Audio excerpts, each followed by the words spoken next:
Bayern ngamuk, Harry Kane cetak hat-trick. Baru gabung, Dembele udah mau ditendang PSG. Usai timnya tampil buruk, Ultras Lazio ngamuk.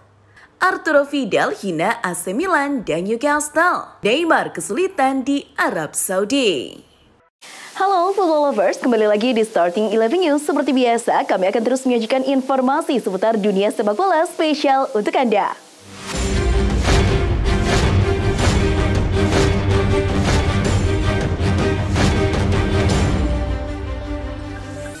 Dalam lanjutan pekan ke-6 Liga Inggris, Manchester City kembali berhasil meraih 3 poin kala menjamu Nottingham Forest. Meski hanya bermain dengan 10 pemain, City tetap bisa mempertahankan kemenangan 2-0 atas Forest.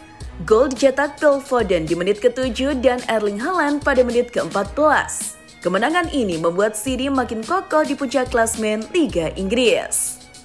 Di pertandingan lain, Brentford harus menanggung malu setelah kalah 1-3 dari Everton. Gol The Toffees dicetak oleh Abdullah Yedokor di menit ke-6, James Tarkowski di menit ke-67, dan Dominic Calvert-Lewin pada menit ke-71. Sedangkan The Bees hanya mampu membalas 1 gol melalui aksi Matthias Jansen di menit ke-28. Hasil ini membuat Everton keluar dari zona degradasi untuk sementara. Sedangkan Manchester United harus susah payah untuk menang melawan tim promosi Burnley. Satu-satunya gol yang tercipta berkat sepakan volley Bruno Fernandes di menit ke-45. Kemenangan 1-0 ini membuat United naik ke peringkat 8 klasemen sementara Liga Inggris.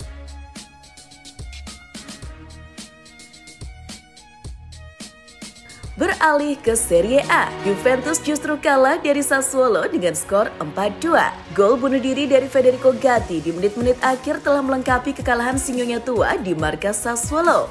Hasil ini membuat Sassuolo naik ke peringkat 11 dan Juve masih bercokol di 4 besar klasemen sementara Serie A.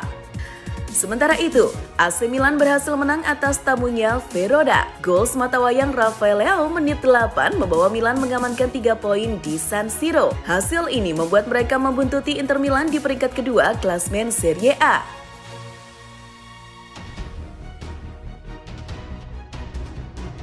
Bergeser ke La Liga, meski pada akhirnya Barcelona berhasil menang, anak asuh Xavi Hernandez sempat dibuat kalang kabut oleh Celta Vigo. Tertinggal 2 gol lebih dulu, La Blaugrana melakukan comeback luar biasa dan mengakhiri laga dengan skor 3-2. Robert Lewandowski jadi pemain paling berpengaruh dengan catatan 2 golnya. Kemenangan ini membuat Barca kembali ke puncak klasemen Liga Spanyol. Hujan gol juga terjadi di pertandingan antara Bayern Munchen dengan Bochum. Sang raksasa Jerman bahkan menjebol gawang Bochum sebanyak 7 kali tanpa balas. Dilansir Eurosport, Bayern sudah mendominasi sejak menit awal. Erik Choupo-Moting boleh jadi pembuka skor, namun Harry Kane lah yang paling bersinar setelah mencetak hat-trick pertamanya di Bundesliga. Kemenangan ini membuat The Bavarian kembali ke puncak klasemen. Kemenangan Manchester City atas Nottingham Forest ternodai oleh kartu merah yang diterima Rodri pada menit ke-46. Kesalahan yang dilakukan Rodri telah membuat sang juru taktik Pep Guardiola marah. Menurut laporan, di jeda turun minum, Pep sudah mewanti-wanti para pemain untuk sedikit lebih menjaga emosi. Namun, Pep merasa Rodri tak mendengarkan apa perkataannya, yang membuat makin kesal. Pep akan kehilangan Rodri di laga penting melawan Arsenal 2 minggu lagi. Usai laga kontra Burnley, Bruno Fernandes dinobatkan sebagai pemain terbaik dalam pertandingan tersebut. Namun, sang pemain justru memberikan trofi penghargaannya kepada Jonny Evans. Dilansir Sky Sport, Bruno merasa Evans lebih layak mendapatkan penghargaan itu. Bek berusia 35 tahun itu pun merasa terhormat bisa menerimanya. Ia merasa senang bisa kembali bermain untuk Manchester United. Ia menikmati setiap menitnya dan ketika ia mencetak assist, malam itu jadi malam terindah baginya. Meski baru bergabung dengan PSG di bursa transfer musim panas kemarin, posisi Ousmane Dembele mulai terancam. Dilansir Mirror, Dembele dianggap kesulitan untuk menunjukkan performa terbaiknya di PSG. Luis Enrique yang enggan bersabar lebih lama pun berniat untuk meminjamkannya saja pada bulan Januari mendatang. Kabarnya, Arsenal bersedia untuk menampung Dembele. PSG punya cara unik untuk merespon Real Madrid yang terus menekan klub untuk mendatangkan Kylian Mbappe. Dilansir Football Transfer, PSG juga akan memeras Madrid di bursa transfer mendatang. Bukan uang saja yang PSG inginkan untuk melancarkan transfer Mbappe. PSG juga menginginkan pemain Madrid untuk bergabung dengan mereka. Menurut laporan, Rodrigo jadi pemain yang paling diinginkan PSG. Kabarnya, Madrid terbuka untuk melepas sang pemain. Tapi Madrid hanya akan melepas Rodrigo di angka 120 juta euro atau setara dengan 1,9 triliun rupiah. Meski sedang menjalani hukuman, Ivan Toney tetap jadi perbincangan di kalangan klub-klub Liga Inggris. Kabarnya, ketika hukumannya rampung Januari mendatang, sang pemain berniat untuk meninggalkan Brentford. Dilansir Mirror, beberapa klub berminat untuk mengamankan tanda tangannya. Chelsea, Spurs, dan Arsenal kabarnya jadi yang paling siap untuk melayangkan tawaran pada Januari mendatang. Toney bahkan sudah mulai berlatih untuk menjaga kondisinya agar tetap fit. Kabar mengejutkan datang dari timnas Brazil. Dilansir ESPN, pelatih Brasil Fernando Diniz telah mengumumkan kalau pemain sayap Manchester United, Antony, tak akan masuk skuad Brazil lagi. Antony bakal absen di pertandingan kualifikasi Piala Dunia yang akan diselenggarakan Oktober mendatang. Penyebabnya karena sang pemain masih harus menyelesaikan permasalahan KDRT yang kini sedang dihadapi. Kabar buruk datang menghampiri Barcelona. Salah satu gelandangnya, yakni Frenkie de Jong, dikabarkan akan absen dalam beberapa waktu akibat cedera pergelangan kaki. Cedera itu ia dapat di pertandingan kontra Celta Vigo semalam. Dilansir Football Espana, pihak Barca belum mengkonfirmasi sampai kapan de Jong akan absen. Perkiraan terakhir, sang pemain akan absen sekitar 6 pekan. Itu jadi kerugian besar di tengah jadwal Barca yang kian padat. Kabar gembira untuk fans Real Madrid. Jude Bellingham dan Vinicius dikabarkan siap tampil di laga kontra Atletico Madrid nanti malam. Dilansir Goal, Bellingham sudah kembali berlatih bersama Real Madrid setelah mengalami ketidaknyamanan pada perutnya. Sementara Vinicius Junior kembali fit jelang derby. Selain dua pemain itu, Arda Güler juga berpotensi masuk skuad Carlo Ancelotti di laga tersebut. Setelah hanya bermain imbang 1-1 saat menghadapi AC Monza, Lazio memberikan salam dan terima kasih kepada ultras yang datang ke stadion. Namun, respon para fans di luar prediksi. Dilansir Football Italia, cemoohan dari para fans sudah terdengar persis setelah peluit panjang dibunyikan. Kian menjadi-jadi saat pemain Lazio menghampiri fans. Mereka mendapat hinaan yang lebih keras dari para ultras yang hadir di stadion. Menurut laporan, ultras Lazio murka karena tim kesayangannya bermain sangat buruk malam itu. Di tengah performa apik, Inter Milan justru diterpa isu-isu tak mengenakan. Dilansir Football Italia, pemilik Inter saat ini Steven Zhang berpeluang untuk menjual Inter Milan dalam waktu dekat. Pengusaha asal Cina itu diberitakan tak memiliki dana untuk membayar hutang berbunga besar yang akan jatuh tempo pada tahun 2024 mendatang. Perusahaan asal Bahrain, Investcorp, dikabarkan jadi yang paling berminat untuk membeli Inter. Tapi, Zhang masih berusaha untuk mencari investor baru agar ia tak perlu menjual Inter. CEO Inter, Marotta, dikabarkan puas dengan perkembangan Lautaro Martinez selama bermain di Inter Milan.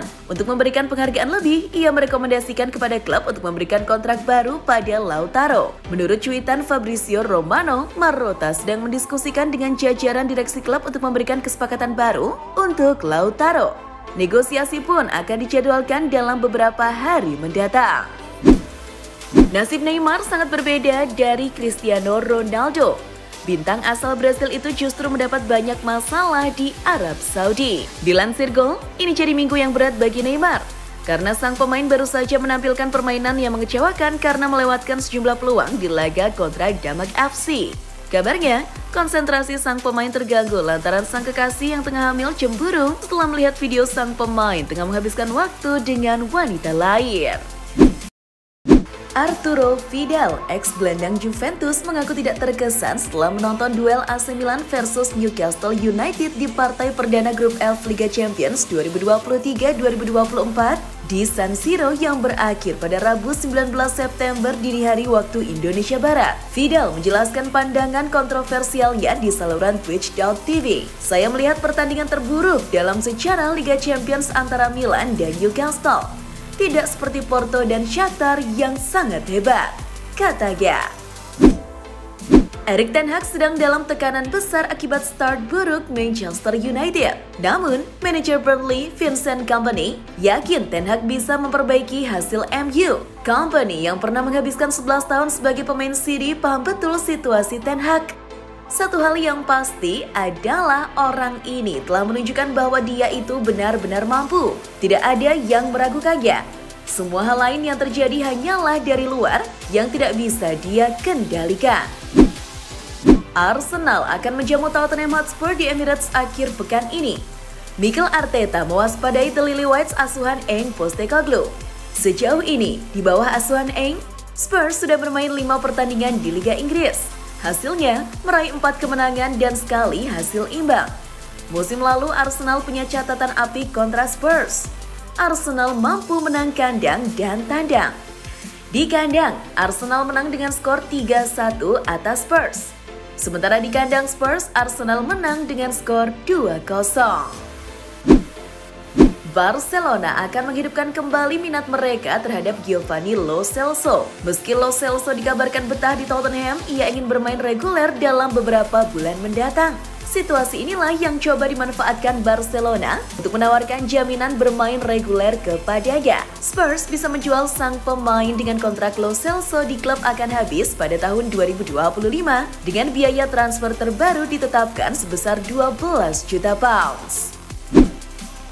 Federico Gatti telah membuktikan dirinya di Juventus dan pihak klub siap menghadiahi sang bek kontrak baru.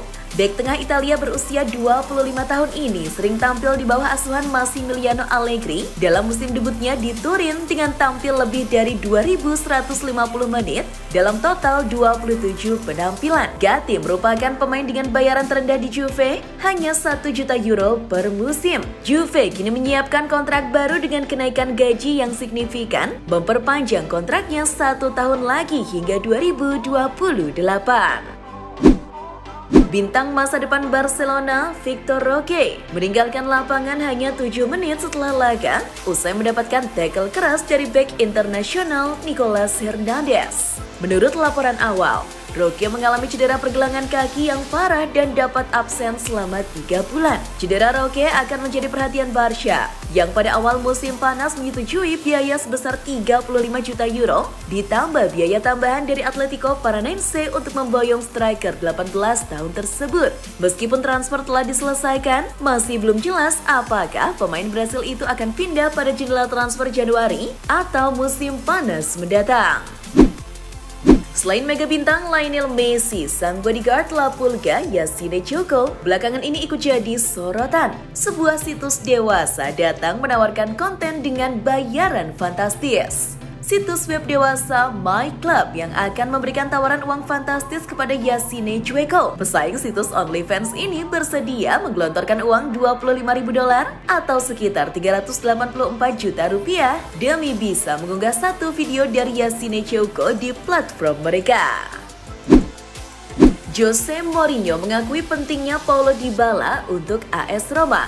Dybala disebut sebagai pemain spesial. Pelatih asal Portugal itu membandingkan pengaruh Dybala ke Roma dengan Bernardo Silva di Manchester City atau Kylian Mbappe di Paris Saint-Germain. Namun, Mourinho juga menyadari bahwa Dybala tidak boleh terlalu diforsir. Sejauh ini, pemain 29 tahun itu tidak pernah main penuh selama 90 menit dalam 3 kali penampilannya. Sebuah pembelaan diberikan oleh bek veteran Manchester United, Jonny Evans, untuk performa buruk Andre Onana di laga UCL kontra Bayern Munchen. Seperti yang diketahui, setelah Onana didatangkan dari Inter Milan ke MU, sang kiper belum memberikan performa yang sesuai ekspektasi. Onana pun kerap jadi korban kritikan fans Manchester United. Tapi, Evans membela sang kiper dengan menyebut Onana masih beradaptasi dengan MU seperti halnya dulu David Gea saat awal karirnya di Setan Merah. Marcelino Ferdinand tidak dicantumkan dalam skuad KMSK Dens untuk melawan Zulte Waregem di pekan ke-6 Divisi 2 Liga Belgia Sabtu 23 September. Hal ini menimbulkan reaksi sinis dari netizen Indonesia di media sosial. Lewat akun Twitternya, Marcelino pun memberikan tanggapan. Marceng menyoroti kritikan dari penggemar sepak bola Indonesia terhadap klubnya, sambil meyakinkan bahwa dia sedang berusaha menjadi pemain yang lebih baik. Bikin malu ya, pemainnya aja lagi berproses enak-enak aja. Ini netizen heboh. Marcelino juga membandingkan perjuangan dengan pemain asal Jepang, Takefusa Kubo yang telah lama berkarir di Eropa. Itulah informasi seputar dunia sepak bola spesial dari Starting 11 News. Jangan lupa untuk like, share, dan subscribe. See ya!